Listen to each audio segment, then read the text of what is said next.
आज हम NCERT class 8 Malhar new text book Malhar का ये चैप्टर नंबर है 6। चैप्टर का नाम है एक टोकरी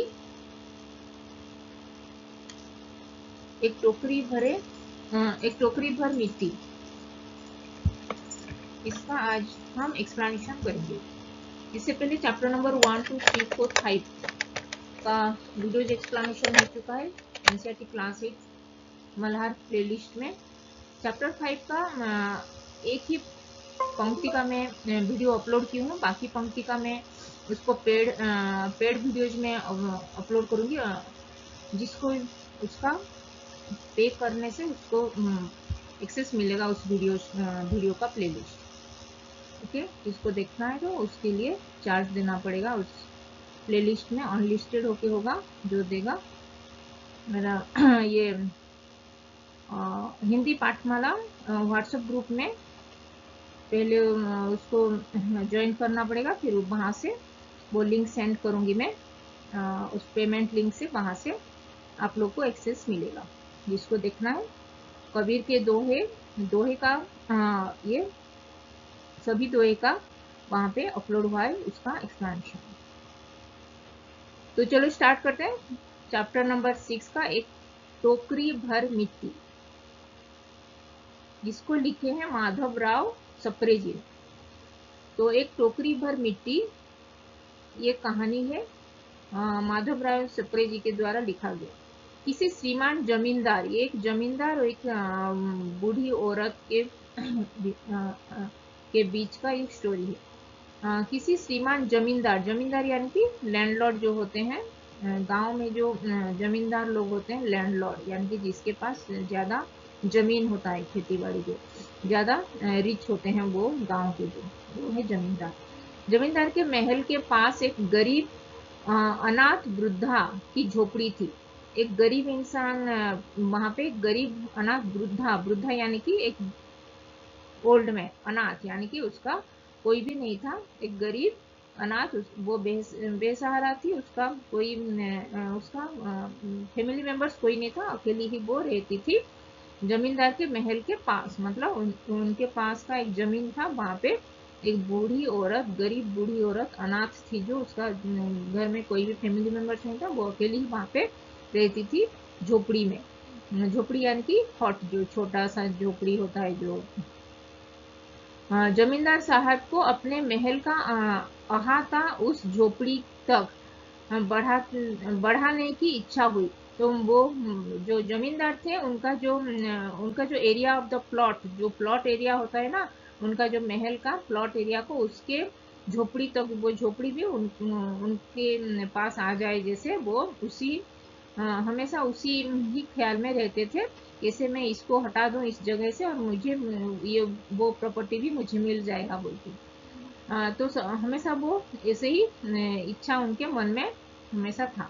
वृद्धा से बहुत तेरा कहा कि अपनी झोपड़ी हटा ले, पर वह तो कई जमाने से वहां बसी थी। तो वो जमींदार जी ने आके वो वृद्धा औरत यानी कि जो गरीब वृद्धा अनाथ थी, उसके पास आके भी वो जो जैसे क्रूरली वो ऐसे बोलते थे, डरा के कि तुम यहाँ से चले जाओ, तुम्हारा ये झोपड़ी को हटा दो और मुझे यहाँ पे रहने दो।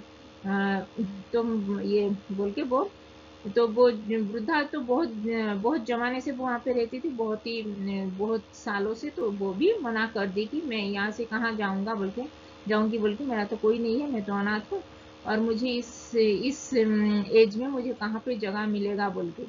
तो वो हमेशा मना करती थी। उसका प्रिय पति और इकलौता पुत्र भी उसी झोपड़ी में मर गया था।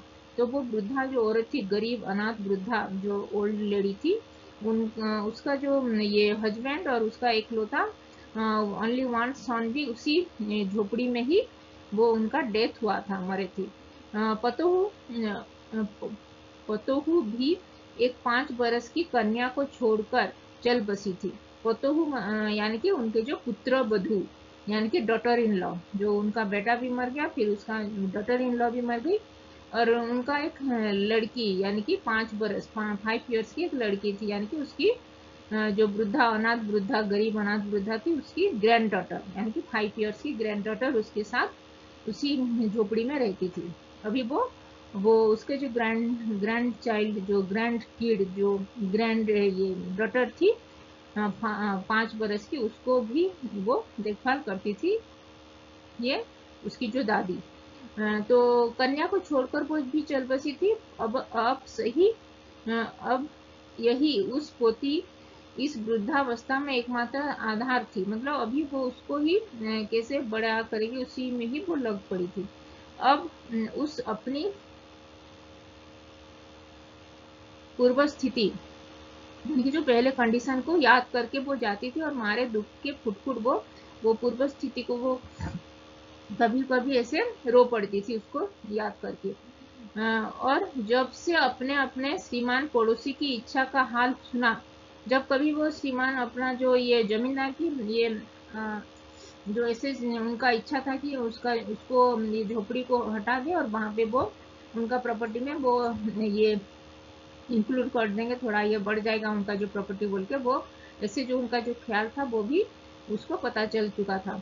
तब से यहाँ मृत प्राय हो गई थी। तब से वो भी दुखी थी कि कैसे अभी वो कहाँ जाएगी। अभी जमींदार को अगर उसकी झोपड़ी को हटा देगा, तोड़ देगा, तो मैं अभी ये मेरा जो 5 साल की ग्रैंड डॉटर यानी कि जो उसकी पोती को लेके कहाँ जाएगी बोल के उसी ही टेंशन में थी वो, उसको वही दुख था।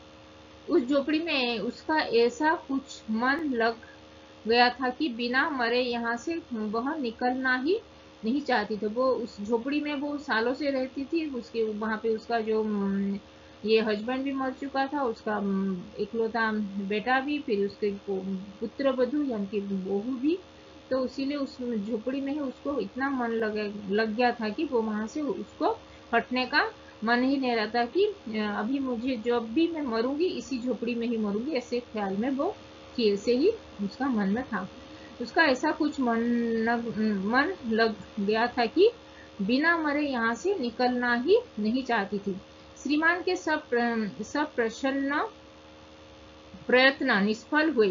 श्रीमान जो जमींदार का सब जो ये सब चेष्टा कर रहा था कि यहाँ से उसको निकालने के लिए, वो तो ये अड़ी थी कि मैं यहाँ से नहीं निकलूंगी जब तक मेरा ये मृत्यु तक मैं इस झोपड़ी में ही मुझे रहना है बोल के जो वो अड़ी थी। तो उसके वजह से वो जमींदार को भी उनका जो चेष्टा चला रही थी कि प्रयत्न हमेशा ये ट्राई कर रहे थे उसको निकालने के लिए, उनका भी विफल हो गया था, उनको भी सक्सेस नहीं मिला था।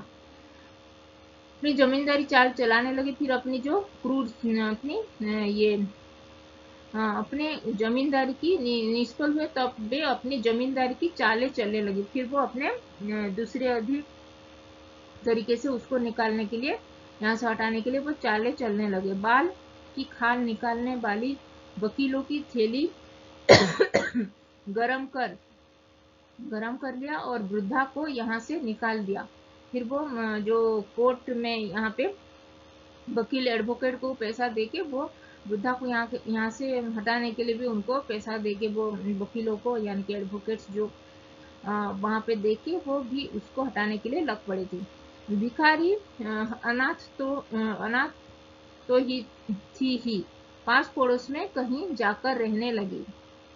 बिचारी अनाथ होती तो उसको यहाँ से निकाल दिया वो झोपड़ी से, और वो बिचारी वो अनाथ ही तो थी, इसीलिए वो अपनी 5 साल की बेटी को लेके और कहाँ जाकर रहने लगी थी, उधर पास पड़ोस में कहीं जाके उधर से रहने लगी थी। वो वहां से निकल गई थी। वो मतलब उसकी झोपड़ी को ये हटा दिया, वो उसका वकीलों को पैसा देके उसको यहाँ से निकाल दिया, वो वृद्धा बूढ़ी औरत को।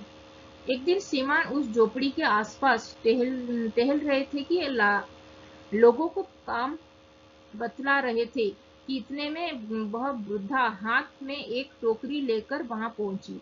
एक दिन वो श्रीमान जी यानी कि जो जमींदार वहां पे आसपास में वहां पे कुछ लोगों को काम दिखा रहे थे कि यहाँ पे ये करना है, वो उसकी जो प्रॉपर्टी उसको मिल गया, वो झोपड़ी को हटा रहे थे और वो वहां पे एक टोकरी में लेकर वो वृद्धा भी वहां पे टोकरी लेकर वहां पे पहुंच गई थी वो जमींदार के पास। श्रीमान ने उसको देखने ही नौकरी से कहा कि अपने नौकरों से कहा कि उससे यहाँ से हटा दो। फिर वो जमींदार उसको देखते ही बूढ़ी औरत को वो अपने जो नौकर चाकर थे उनको कहने लगी, इसको यहाँ से हटा दो, इसको जाने के लिए बोलो बोल के। पर वह गिड़गिड़ाकर बोली, महाराज अब तो झोपड़ी तुम्हारी हो गई है, मैं उसे लेने नहीं आई हूँ।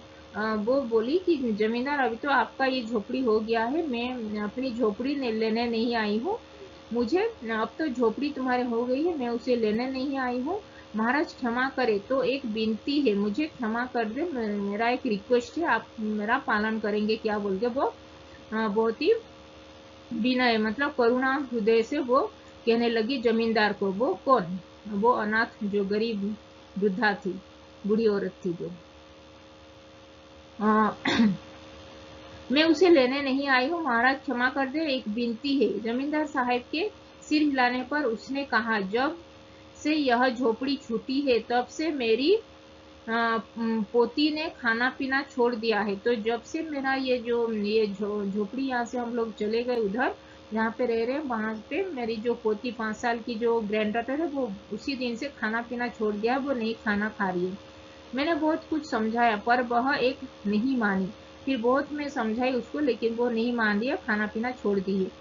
यही कहा करती है कि अपने घर चल, वही रोटी खाऊंगी। वो बोल रही है कि अपने घर जो झोपड़ी है यहाँ पे ही आने के लिए बोल रही है, वहां पे जाके ही मैं रोटी खाऊंगी बोल के वो कह रही है। वो ग्रैंड डॉटर उसकी बोल के वो जो गरीब वृद्धा अनाथ वृद्धा थी वो कहती है वो जमींदार को। अब मैंने यहाँ सोचा कि इस झोपड़ी में एक टोकरी भर मिट्टी लेकर उसी तो मैंने वो सोच रही थी सोची कि यहाँ से जो मेरी झोपड़ी की जो मिट्टी से दीवार बना था, जो वॉल बना था, उसी मिट्टी को मैं लेके जाऊंगी और वहां पे उसको दिखाऊंगी बोल के वो उसकी बात का स्टोरी नेक्स्ट पेज में जानेंगे।